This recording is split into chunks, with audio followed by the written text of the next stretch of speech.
বিসমিল্লাহির রহমানির রহিম।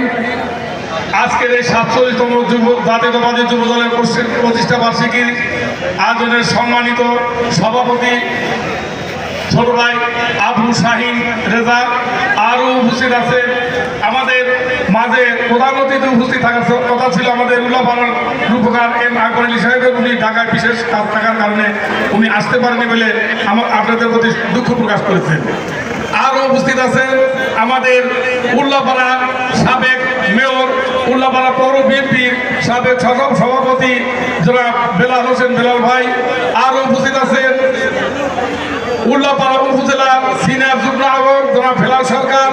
আরও উপস্থিত আছেন আমাদের উল্লাপাড়া উপজেলা কৃষক দলের সাবেক সভাপতি জনাব আব্দুল রাজ্জাক সন্টু।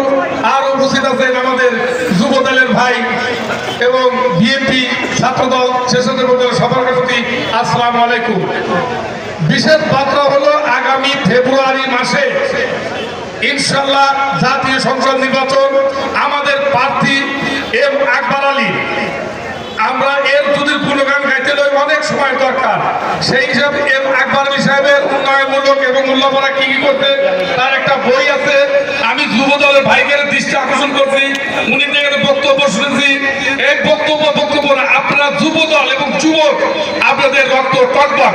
আপনারা এই আকবর আলী উল্লাপাড়ার জন্য কি করেছে, আগামী কি করবে, এই জিনিসটা প্রতিটি মহল্লায়, প্রতিটা ঘরে ঘরে, প্রতিটা বাড়ি বাড়ি মাদন বোনকে বুঝাবেন, এই আশা বলে আমার সংক্ষিপ্ত বক্তব্য শেষ করছি। আসসালামু আলাইকুম।